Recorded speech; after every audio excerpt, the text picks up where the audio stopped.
Hey guys, and welcome to the Moms and Murder Podcast, a true crime podcast featuring myself, Mandy, and my dear friend, Melissa. Hi, Melissa. Hi, Mandy. How are you? I'm doing awesome. How are you? I've had a really good week. It's been nice. Nothing super exciting, which is, how I really like those weeks. Yeah, I feel like things are back to normal, kind of, in the Yeah. new year. So, yeah, we're just kind of doing our thing, and it's kind of boring. No, it's not that boring. Actually, Mandy, breaking news. We have breaking news that is very exciting. I wish I had enough sense to edit in like a very important, like, Morse code. Not Morse code. You know what I'm talking about. I know what you mean. Yes. Yeah. Yeah. Okay. Breaking news, everyone. This is my enthusiastic voice. Mandy and I are going to do a live show, like just Mandy and I. We don't know if the people have demanded it or wanted it, but we're doing one in Chicago. Are you so excited, Mandy? I am super excited. So that's a thing that we're doing. I know we always kind of said, like, we're not going to do that. Like, we'll never do that. But I don't know. That's mostly insecurities and thinking like nobody would want to come. And we still have those same insecurities, which we're going to have to work through. But it's so exciting. It's going to be at the Chicago City Winery on March 27th, 2020. So just in a couple months. That's a Friday at 8 p.m. Tickets are going to go on sale this Friday when you're listening to this. If you're listening to this on Tuesday, if you're listening to it the next week, guess what? You're already a week behind. But they'll go on sale on January 17th at noon Central Time. Mandy, I'm super pumped. So exciting. I am too. I am very, very excited. So this will be our first live show and we're going very far away from home. And I'm very excited to go to Chicago. And yes, I'm very pumped about all of it. And we already have a case picked out and it's very Moms and Murder. It's perfect. And we are so excited. And so please check out the link in our show notes if you're in the Chicagoland area. We hope to see you there. It'll be so fun. And you'll either see us at our very first show that does amazing and we just have this wonderful life of live shows, or you get to watch a train wreck in person. So either way, you can say you were there. So make sure you check out the link. It will be in our show notes. And like I said, it will go on sale on January 17th, noon Central Time for the March 27th show. Mandy, are you ready to get into the episode? Yes, I am. Absolutely. All right. So when I say 1995, how many years ago does that sound like to you? Maybe 5, 10, 15? Tops. It's really painful to even think about. Yeah, well, it was actually 25 years ago, which is just mind-blowing. And this is the time when VHS tape still ruled, the Soup Nazi made his debut, George Clooney had the Caesar cut, and pagers were still a thing. So if you have no idea what we're talking about, you could possibly be under the age of 25. But if you know exactly what we're talking about, then we can recap real world together after this episode. So today we're going to be discussing a case that took place on July 31st, 1995 in Roebuck, South Carolina, a small town of around 2,000 people. And before we get into this week's story, we're going to talk a little about Roebuck, South Carolina in this week's segment of We Googled This City. Roebuck, South Carolina has a population of around 2,200 people, as Mandy was saying, as of the 2010 census. Roebuck is located in the northwestern part of the state. By the way, anytime I talk direction, I always use my hands, like nobody's watching this. But it's in the northwestern part of the state, and it's very close to the North Carolina line. As it's a town of about 2,000 people, of course, again, I had a hard time finding information, but I went a little further to the county of Spartanburg, where Roebuck is located. Spartanburg, the city, is sometimes referred to as Hub City. And no, this isn't because there's a cult of middle-aged women sipping on pumpkin spice lattes and chatting about their hubs to all their gals. It's named the Hub City because of the numerous railroad lines that meet in the city and make its landscape look like it may have been decorated with wheel hubs.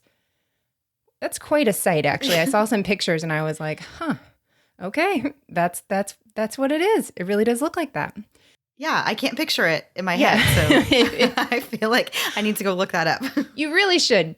Take a second, pause us, look at it, and come right back. Please finish this episode. So Spartanburg's original purpose was to be used exclusively as a courthouse when there were these frontier disputes.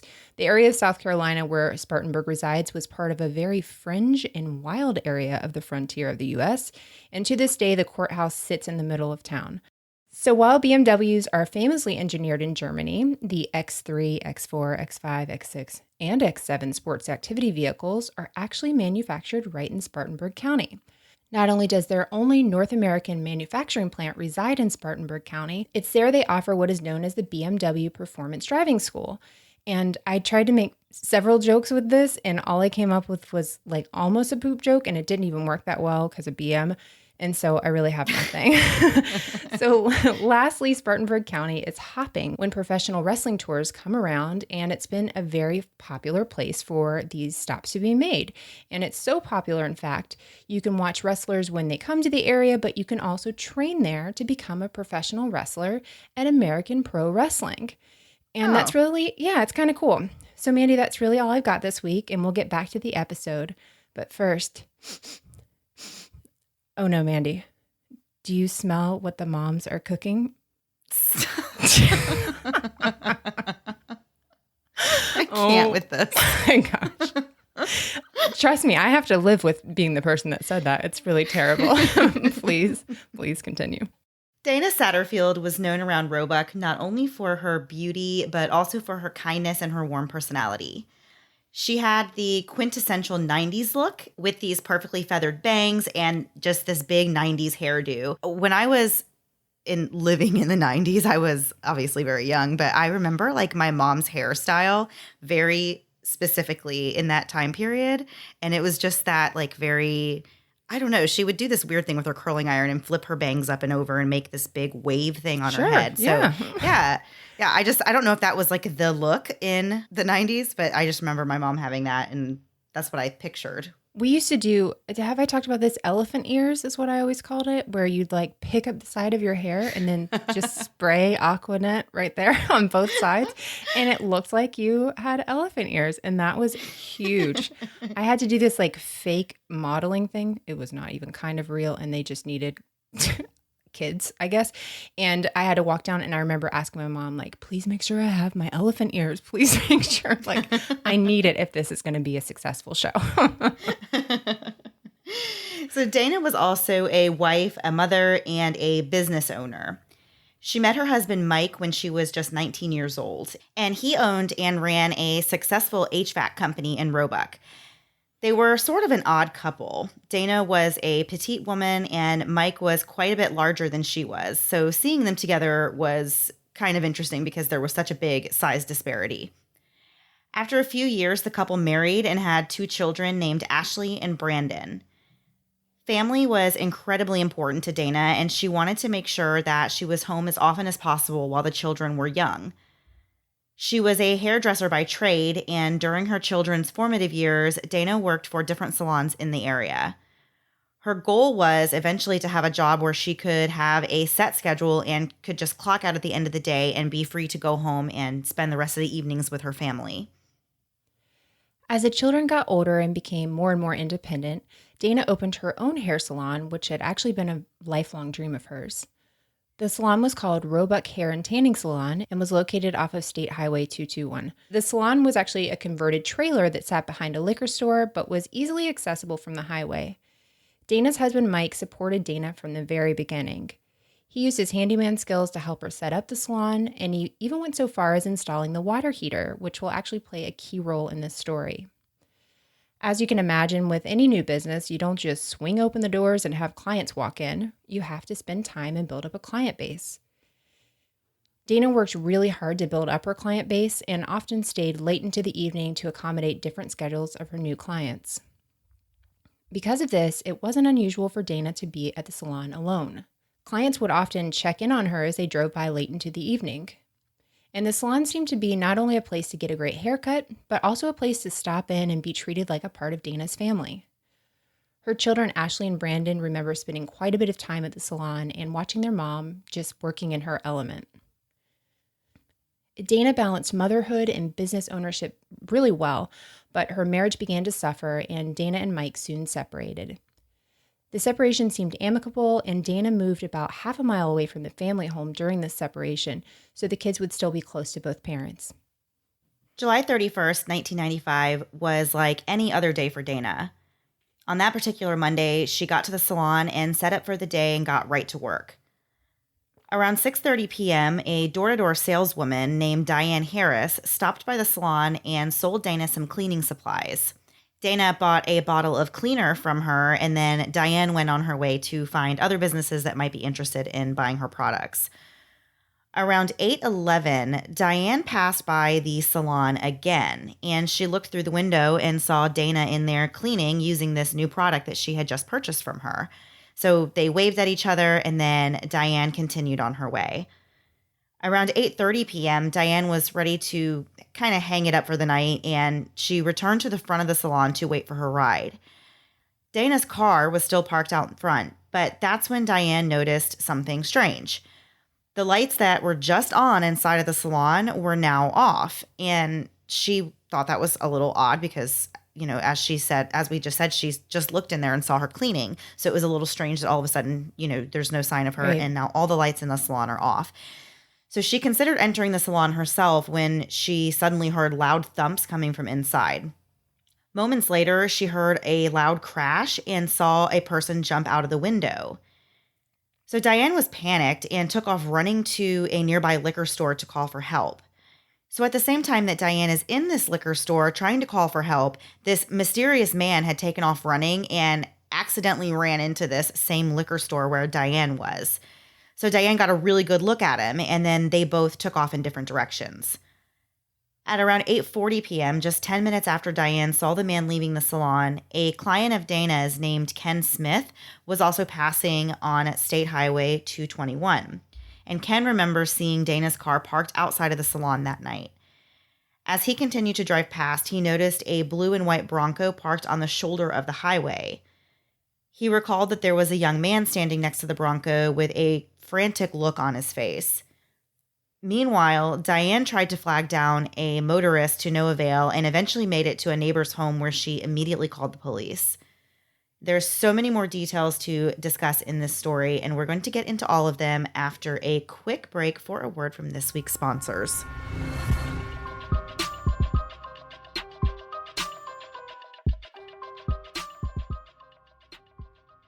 Cereal is the ultimate go-to meal or snack in my house. But have you ever checked out the amount of sugar and junk that's in your favorite cereal? It's pretty crazy, right? That's why we are so excited to partner with Magic Spoon. Magic Spoon is a new cereal company that's found a magical way to recreate those delicious cereals we've all grown up with, but with 0 grams of sugar, 12 grams of protein, and only 3 net grams of carbs in each serving. The real magic comes in the fact that it's actually really delicious. Magic Spoon spent over a year with the best chefs and food scientists to recreate your favorite breakfast cereals without all the junk that makes those cereals bad for you. Magic Spoon is gluten-free, grain-free, soy-free, and GMO-free, so you can feel good about what you are feeding yourself and your kids. Magic Spoon comes in 4 delicious flavors: cocoa, fruity, frosted, and blueberry. Plus, they also offer a variety pack that lets you try them all. Last night, I went with the go-to dinner of cereal at my house and served myself and my family the cocoa-flavored Magic Spoon cereal. It has a rich and delicious chocolate flavor and tastes just like the chocolate cereals I keep in the house. Once my kids ate the last bite, I handed my daughter the box and she said, "Wait, is that what I just ate? This actually tastes really great." Even an 11-year-old can't believe something that's so good for you can actually taste delicious. If you'd like to try Magic Spoon for your family, go to magicspoon.com/murder to grab a variety pack and try it today. And be sure to use our promo code MURDER at checkout to get free shipping. And Magic Spoon is so confident in their product, it's backed with a 100% happiness guarantee. So if you don't like it for any reason, they'll refund your money, no questions asked. That's magicspoon.com/murder and use the code MURDER for free shipping. What if I told you that my favorite pair of shoes was made out of recycled plastic water bottles, were fully machine washable, and they're also ridiculously comfortable and fashionable too? Well, it's a thing. Rothy's are the perfect shoes for life on the go. They're stylish and comfortable, and they go with everything from yoga pants to dresses and skirts, which makes them the perfect shoe for women and girls with an active lifestyle. One of my favorite things about my Rothy's is the versatility. I ordered a pair of the steel gray sneakers several months ago, and they are still my favorite shoes I've ever owned, and they've been my go-to shoe since the day they arrived. Unlike other shoe brands, Rothy's are as comfortable as walking on clouds right from the get-go. There's really nothing worse than buying an adorable pair of shoes, only to realize after wearing them for 10 minutes that you've made a terrible mistake, and now your heels are blistered for the next 4 days. But that's not a problem with these shoes. Rothy's are seamlessly knit using thread made from plastic water bottles, so they're ultra comfortable as soon as you slip them on. That's right, there is 0 break-in period with these shoes. But Rothy's doesn't just sell cute sneakers, they come in a range of styles, including loafers, points, and more. If you're like me, then you love a good pair of fun shoes, and Rothy's has playful designs to add fun pops of color to any outfit while still looking polished and professional. When your new favorite shoes need a refresh, you can just toss them in the washing machine and they'll be good as new again. Check out all the amazing styles available right now at rothys.com/moms. Go to rothys.com/moms to get your new favorite flats. Comfort, style, and sustainability. These are the shoes you've been waiting for. Head to rothys.com/moms today. And now back to the episode. So before the break, we talked about Diane running to a neighbor's house and, hearing all this stuff going on inside Dana's business and calling the police. And so the first person on the scene that night was the deputy sheriff. He immediately entered the salon through the front door, which was unlocked. He yelled to see if he would get a response, but he heard nothing in return. As he walked towards the back of the salon, he saw Dana. The scene was gruesome in what he described as diabolical and an overkill. The perpetrator acted in a rage and appeared to want to really degrade Dana. He strangled, beat, and raped her, and then tied her half-naked body to the hot water heater in the laundry room. She was strangled with a strap from a purse found in the salon, and this, of course, alerted the detectives to the possibility that this murderer wasn't really necessarily planning to kill her, since the weapon he used was one that was found at the scene and not one he had, brought with him. There was also no indication of robbery. Dana's purse and her valuables were still all there. A homicide detective quickly arrived on the scene to try and figure out just what might have happened, as well as who was responsible for this atrocious act. The detective searched the salon from top to bottom, looking for anything that would identify a perpetrator. DNA testing at this time was relatively new. However, the detective on the scene was looking for the smallest piece of evidence. One of the really big issues they ran into when looking for evidence was that the salon is a public place. There are people coming and going all the time. So there's pieces of hair and fingerprints from earlier patrons found scattered throughout the salon. The entire salon was really covered in DNA from many, many people. That has to be so hard to investigate a crime in a place like that because, you don't even think about that. But yeah, there's definitely going to be so much DNA and, so many different people's hair and fingerprints in a place like a hair salon. Right. Yeah. If you've got your home, maybe you have a couple people that, they can pull prints from. But here, how many people are going to be suspects just because their fingerprints, hair, all of that, is found? I can't imagine, you're right, how crazy that would be to look for that. Yeah. So even some of the hair that was found on Dana at the time of her murder belonged to some of her previous clients that day. The detectives conducted a rape kit and were able to capture some semen found on Dana, which would prove to be vital in this case as it progressed. Although the scene indicated a struggle, all of the blood that was found at the scene belonged to Dana. However, there was one piece of damning evidence found on the water heater, and that was a single fingerprint. The fingerprint, as it turned out, belonged to Mike Satterfield, who was the husband that Dana had previously separated from. So the police focused all of their attention on this fingerprint, and one investigator even outright said that whoever left that print was the killer. So he claimed that this person who hooked the purse strap around Dana's neck had to do so at the exact place where the fingerprint was found. As in most murder cases, the police look at the people that are closest to the victim and then kind of fan out from there. And since Mike was Dana's estranged husband, he was immediately suspect number one. However, Diane had actually seen the suspect right after the murder, and as she started working with a police sketch artist, the theory of Mike being the murderer quickly dissipated, really. For one thing, Diane described the man that she saw jumping through the salon window as a young white male with blonde, maybe brownish hair, and blue eyes, weighing around 140 to 150 pounds. As mentioned before, Mike would have easily weighed over 200 pounds and would not have been able to fit through this window. So as for this fingerprint, Mike installed the water heater for Dana. So of course his fingerprints were going to be all over it, and it made perfect sense for them to be on there and, without any kind of ill intent. Police then began to investigate whether Mike may have actually hired somebody to kill Dana. Dana was murdered on a Monday night, and she was actually scheduled to see a divorce lawyer the following Tuesday morning. So they were thinking, maybe with the timing of this. Maybe he didn't do it himself, but maybe he actually had somebody else do it. But as much time as the police put into investigating Mike, they always came up empty. He even took polygraph tests and passed them with flying colors, even when he was asked during the test, flat out, if he had hired anybody to kill his soon-to-be ex-wife. And once again, he passed.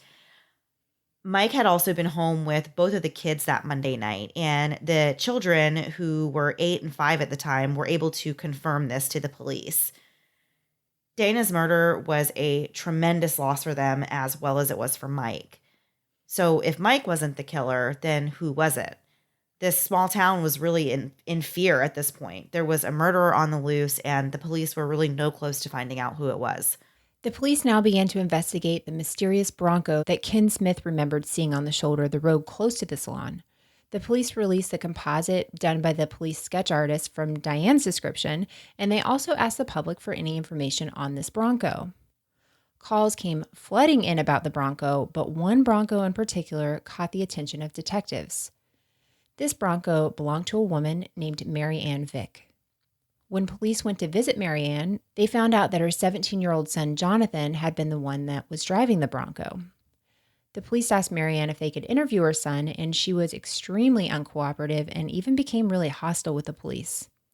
But because Jonathan was a minor at the time, there really wasn't much the police could do. However, there was still a murderer on the loose, and there was a good chance that murderer was driving a Bronco. People in town kept calling into the police station reporting the Vicks Bronco. This actually infuriated Mary Ann to the point that she contacted the media and told them that the police had been harassing her family. She even put up a sign on the Bronco that said, quote, "Save your quarter, this vehicle has already been checked.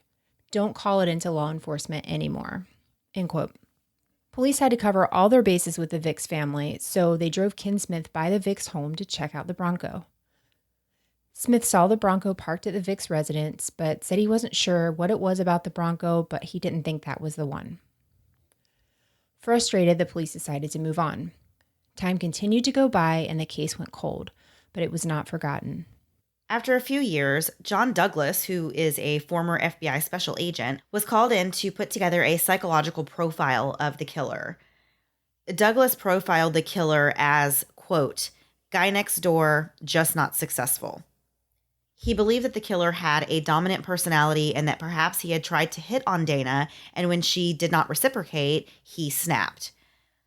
Douglas was quoted as saying, "The person responsible is not a ghoulish individual." So the murderer was not just some guy passing on the interstate. He had shown extreme aggression towards Dana, and Douglas believed that he most likely knew her. Dana was a very attractive woman, and it really wasn't that uncommon for men to stop by her salon and just hit on her or, flirt with her.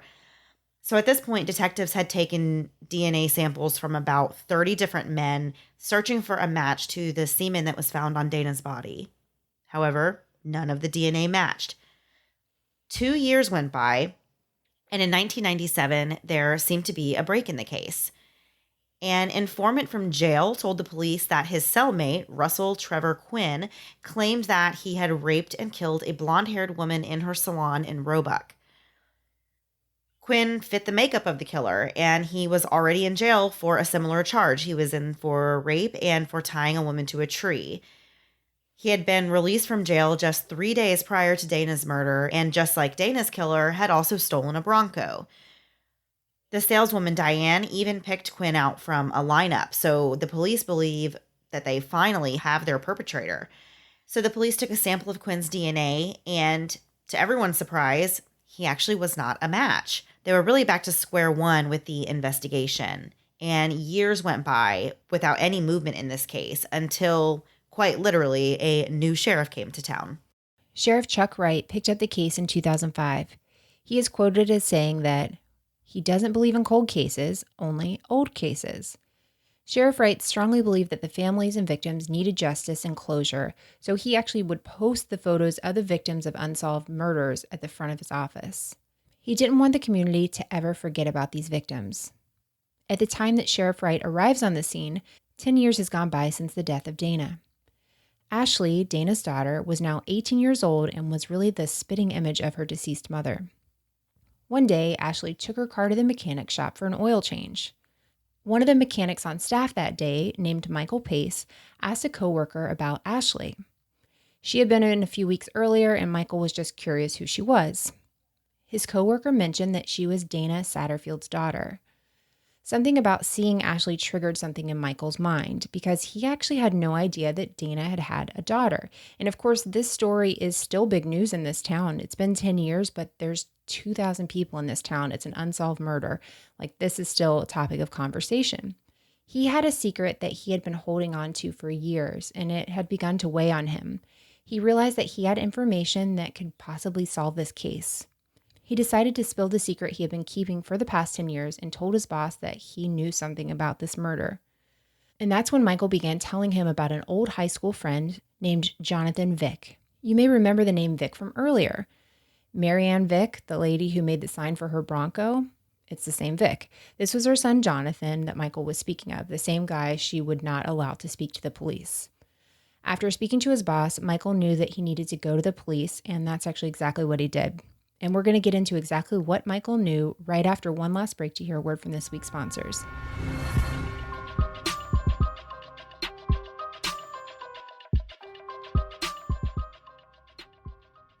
My eyesight started its gradual decline about 10 years ago, and each year I find that my prescription has changed slightly again. One thing I've learned over the years is that stylish eyewear comes at a cost, and sometimes it's a pretty steep cost. When I'm picking out glasses that will be front and center on my face every day, I want them to look nice as well as be affordable because I also need them to see. And that's why I was so excited to learn about Warby Parker. Warby Parker glasses start at $95, including prescription lenses, and each pair is custom fit with lenses that include anti-glare and anti-scratch coatings. I received my home try-on kit and love that I was able to give them a spin and see exactly how they looked as well as how they felt before I made the perfect pick. But what about our friends who prefer contacts? Allow me to introduce you to Scout by Warby Parker. Comfortable, breathable, and affordable daily contact lenses that are made from a super moist material that resists drying, ensuring lasting hydration and comfort. You can order a trial pack that includes 6 days worth of contacts for only $5 and then receive $5 off your next order. We all want glasses that aren't just affordable, they also look good. And because Warby Parker knows it's hard to pick glasses without trying them on, they offer a free home try-on program. You can order 5 pairs of glasses and try them on for free for 5 days with no obligation to buy. They ship free and include a prepaid return shipping label. Head to warbyparker.com/moms to take the quiz and order your free home try-on or to learn more about Scout Daily Contact Lenses. That's warbyparker.com/moms. Life comes at you fast, but when you're looking for counseling, minutes can feel like hours and hours can feel like days. You want help quickly, but how will you fit it into your schedule? Our problems rarely arise during normal work hours, so why is counseling mainly available during normal business hours? BetterHelp Online Counseling is there for you. Is there something that interferes with your happiness, or maybe something that's preventing you from achieving your goals? BetterHelp has you covered and at times that are convenient for you. BetterHelp offers licensed professional counselors who are specialized in issues such as depression, anxiety, relationships, trauma, grief, and more. You can connect with your professional counselor in a safe and private online environment. You can schedule secure video or phone sessions, plus chat and text with your therapist without ever having to leave the house. BetterHelp is secure, convenient, and professional. If you ever find you want to change counselors, you can do so at any time with no additional charge. Financial aid is also available to those who qualify. Best of all, it's truly an affordable option, and Moms and Murder listeners get 10% off your first month. Simply fill out a questionnaire to help them assess your needs and get matched with a counselor you'll love within 24 hours. Go to betterhelp.com/moms and use discount code MOMS for 10% off your first month. Again, for 10% off your first month, go to betterhelp.com/moms and use discount code MOMS. And now back to the episode. So before the break, we were talking about this guy, Michael, who worked at the mechanic shop, who was telling his boss about this connection that he possibly had to the murder of Dana, or at least he had some kind of information. So Michael was going to go to the police. So he told the police that night that as he was getting off work, Jonathan appeared at his job and offered to give Michael a ride home. In the car, Jonathan started talking about a woman named Dana, and Michael described this as really just typical 17-year-old boy, chit chat. It was nothing too obscene, but not something you would want your mom to catch you talking about. So Jonathan told Michael that he was going to ask Dana out. Dana was 27 years old at this time, and Jonathan is only 17, as we said. So Michael didn't really take Jonathan's comments too seriously and pretty much just laughed it off. Michael said that's when the mood immediately changed in the car, and Jonathan became irate. Jonathan then dropped Michael off at home and mentioned that he was going to get a haircut. A few days later, Michael saw Jonathan in a pool hall, and out of the blue, Jonathan told Michael that something is going on, and if he told anyone, then he would be killed. So Michael was really confused by Jonathan's comment, but when he found out about Dana's murder, he started to put two and two together. This was the last time that Michael and Jonathan ever spoke. So you have to remember, at this time, Michael is 17 and he feels that this is a real threat. This is scary to him. You know, he's thinking like, oh my gosh, did my friend here like do something terrible, or, what's going on here?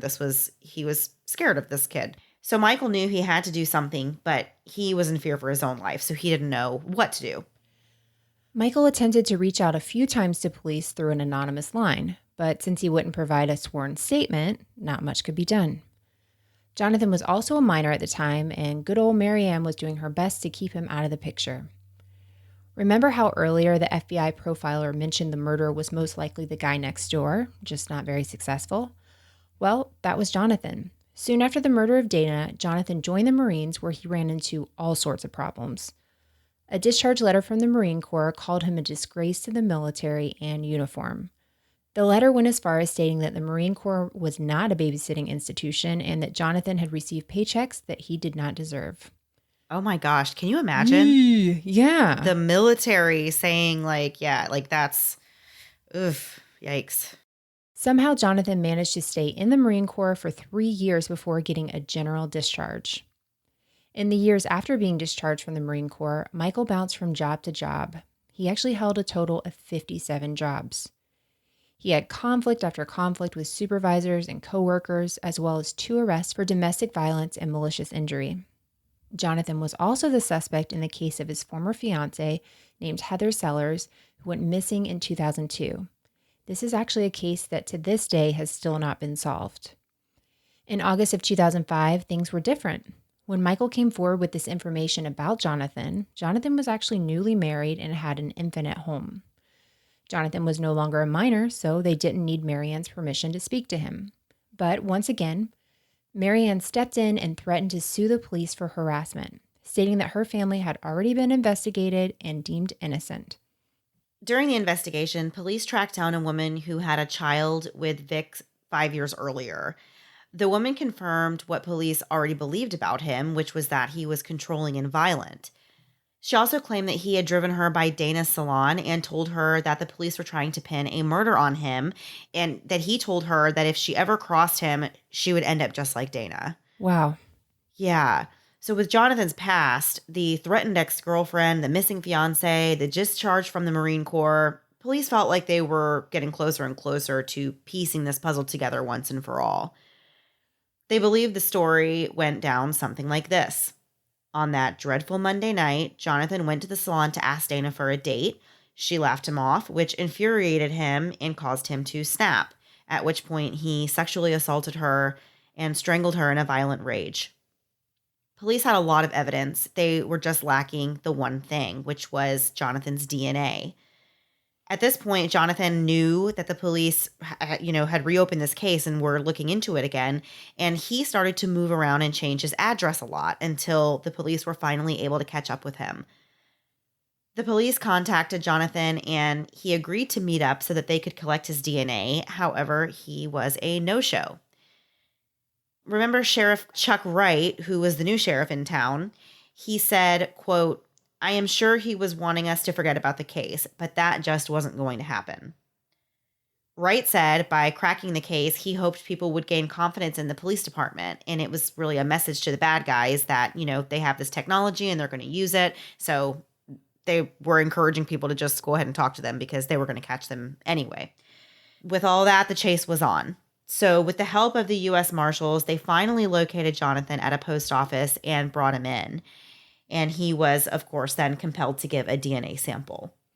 So, can you imagine after they've spoken to Michael and he gives such a detailed story that he tried to give before but was too nervous to identify himself, that he's now told them and they're like, wow, this is the same guy. He had the Bronco. Look at all these other things going on. And now you go look for the guy and he just keeps moving. So, it doesn't take long for Jonathan's DNA to match the DNA sample retrieved at the scene of the crime. In fact, his DNA came back as a probability of 900 million to 1. Had his DNA been tested back in 1995, his DNA would have likely only have been 1,000 to 1 due to the technology at the time. So this is just like slam dunk DNA at this point. Jonathan Vick was arrested just a few days later, and Dana's family was elated. In 2006, after a 5-day trial, Jonathan Vick was convicted of murder, kidnapping, and criminal sexual assault. It took the jury only 30 minutes to come up with a sentence. During the trial, Jonathan stood in front of the jury and cried. He said justice for Dana was not done because they had the wrong guy. He was given a life sentence plus 60 years. He was not eligible for the death penalty because he was a minor at the time of the crime. The police believe that Dana was his first victim, but they don't believe that she was his last. There is still the open case of his missing fiancée, Heather Sellers. So what has life been like in prison for Jonathan? It's really just like you'd imagine, full of violence. In 2009, he was charged with assaulting a police officer and was then given an additional 3 years to his already really long sentence. Jonathan's mother and wife, however, believe that the police got it wrong and still claim his innocence. As for Ashley Satterfield, who is Dana's daughter, she went on to work for the police department and became a victim advocate in a detention center. She now works with families whose loved ones have been murdered. Becoming a victim advocate was a way for her to turn something traumatic into something positive and to not let it control her for the rest of her life, she stated. She has yet to forgive Jonathan Vick. She says forgiveness will come when he admits to what he has done. It's amazing she was able to, turn this into something positive like she was talking about.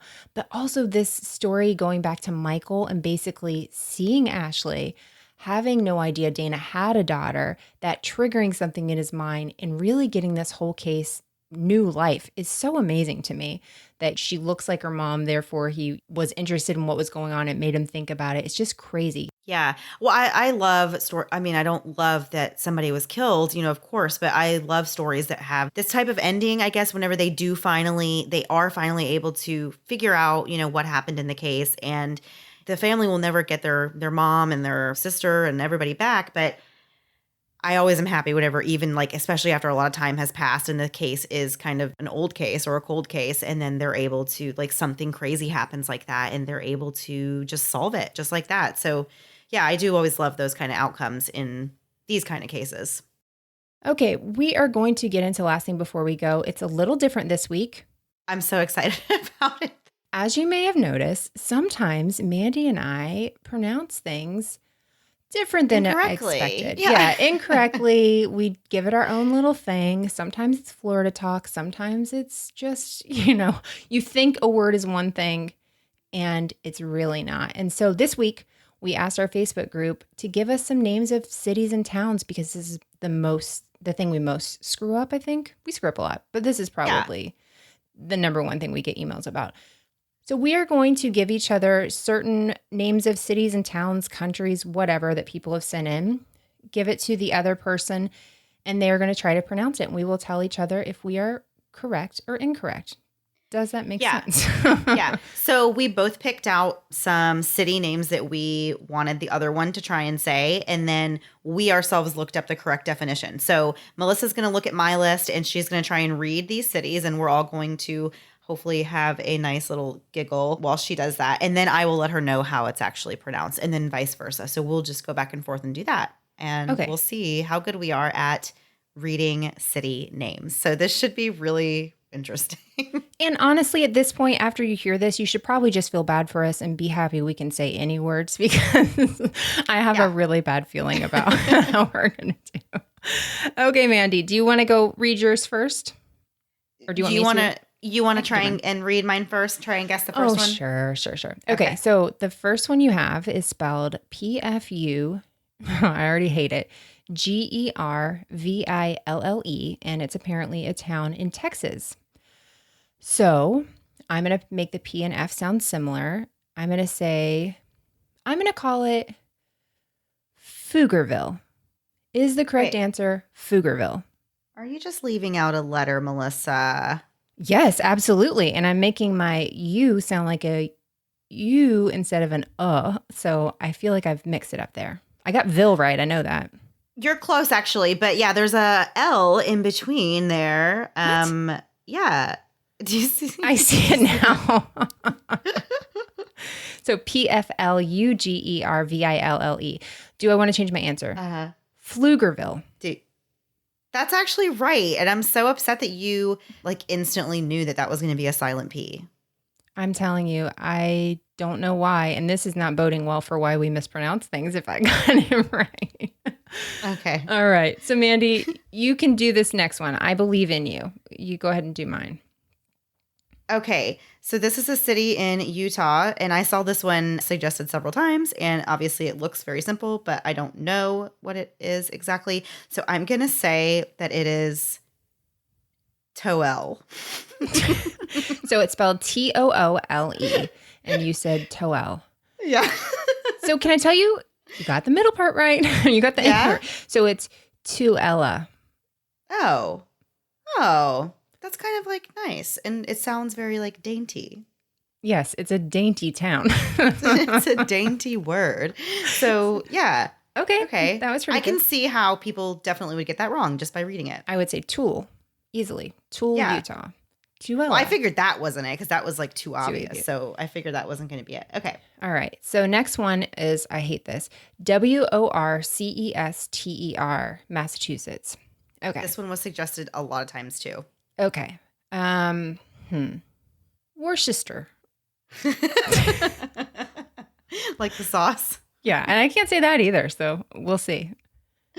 Okay. So my sister actually lived here and I visited her here. My nephew was actually born here. It's actually Worcester, which doesn't even make sense. No. That's it. That's how you say it. And I was confused too until I heard my sister's fiance say it. And then I knew. And yeah, so that's how it is. Say it again. Worcester. Yeah. So they just took out ORCES and then just like coughed in the middle. That is crazy. Okay. Yeah. Well, good for them. Okay. So the next one, Mandy, there you go. There's mine. This is what I'm calling a Michigan redemption. This is from Michigan. We screwed up Michigan last week. So here's your chance to redeem us. Okay, I don't even know, but I hope and pray that there is a silent letter situation happening. So spell it out if anyone wants to play along with us at home. This is in Michigan. Okay, so it is spelled Ypsilanti. I'm going to say, I don't even know. Oh boy. Ypsilanti? You know what? Mandy, take off that Y and you got it. It's Ypsilanti. No way. I can't believe I came that close. I like how encouraging we are of each other for almost getting these right. And I know. Still butchering them. Okay, so I'm going to the next one on yours, and I saw this one a lot. Puyallup, Washington. Okay. This one was suggested a bunch too, yeah. I tried to pick ones that like a lot of people wanted to hear. I tried to do ones that would be really difficult for you, so good for you. Okay, so the next one is, pull you up a chair. So I actually thought that also was the pronunciation. That was my first thought because that's literally what it looks like. It looks like something like that. Or I was thinking like a kid's, like a toddler pull-up diaper or something. But okay. No, it's actually pronounced Puyallup.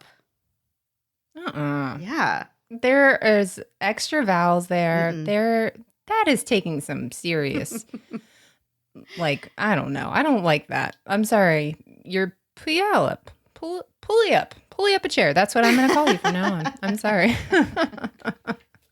Well, we can both be wrong because, I mean, if you ever need to say it to me, I will know what you're talking about. So you can just. Okay, great.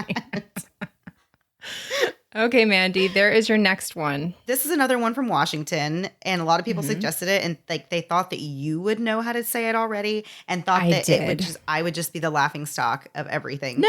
It's from 90 Day Fiancé. That's the only reason I know. what it is. Okay, so this is another one in Washington, as I just said. I'm going to say, okay, it's Sequim. I'm going to Seems say. simple enough. It does seem simple. Okay, I'm going to say Sequim? Sequim?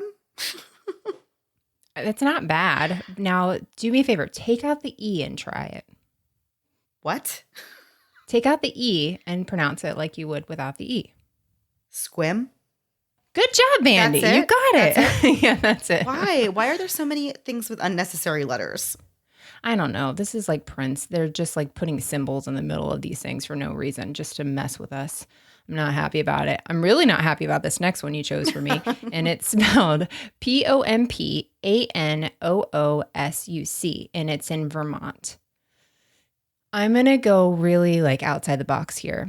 And this one's easy, I think. Super easy. Is it Puk?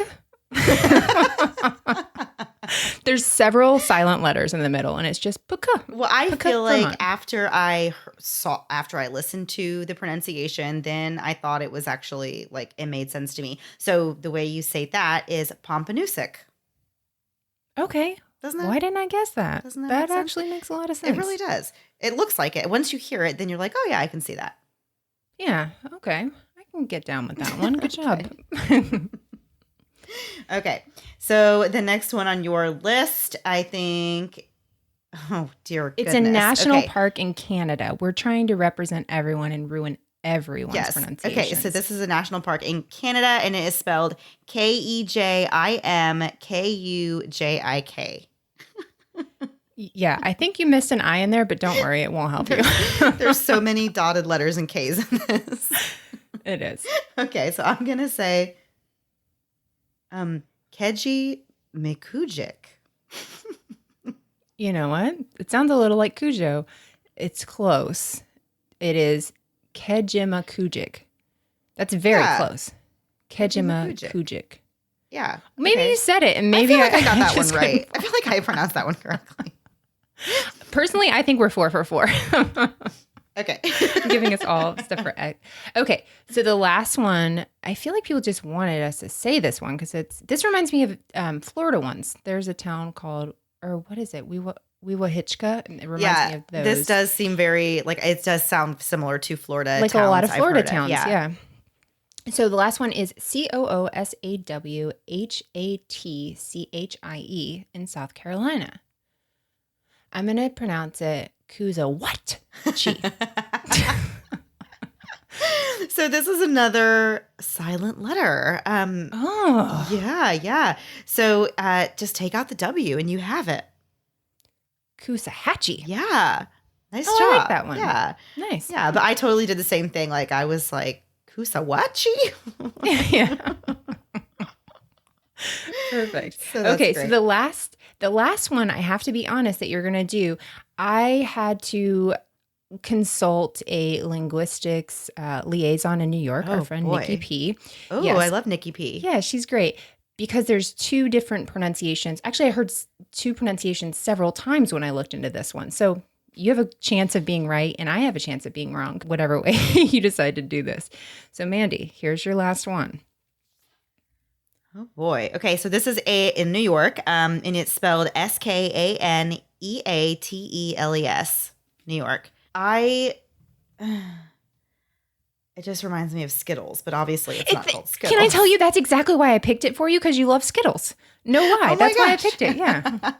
Okay, so I'm gonna go with Skaneateles.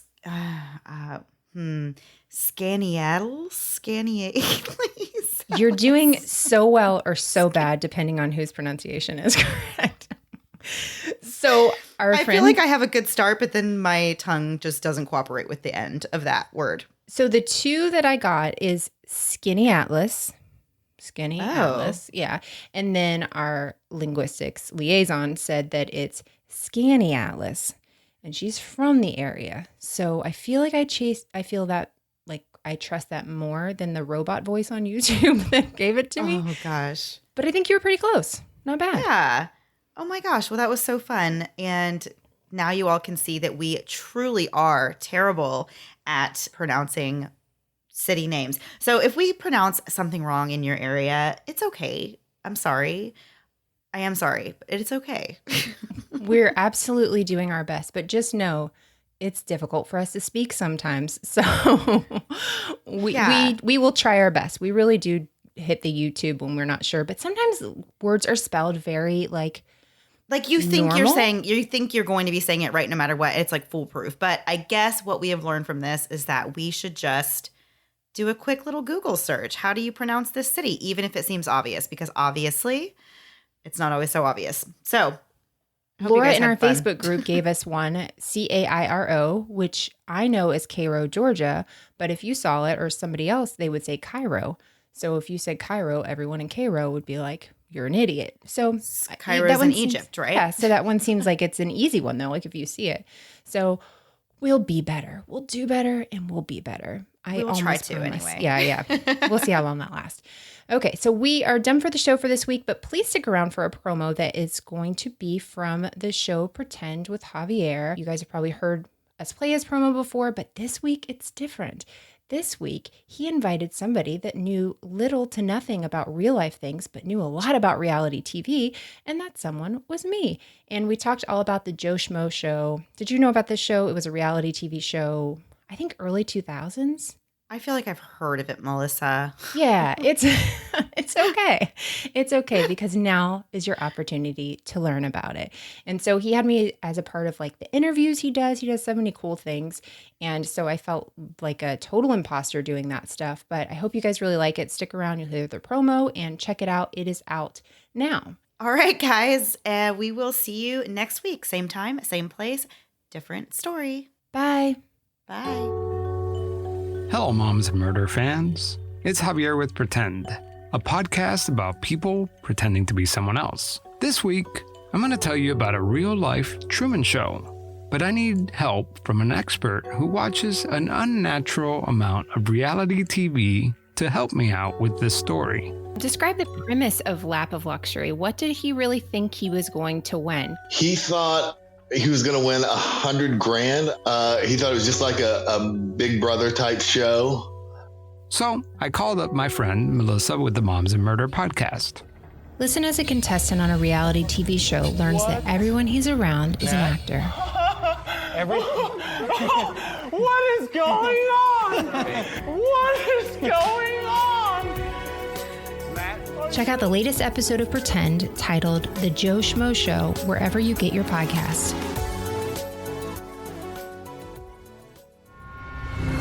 Thanks so much for listening to the Moms and Murder podcast.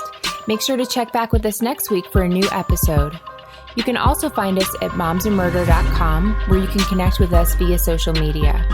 Please make sure you subscribe and give us 5 stars, because giving us 4 stars would be a crime. Thanks so much.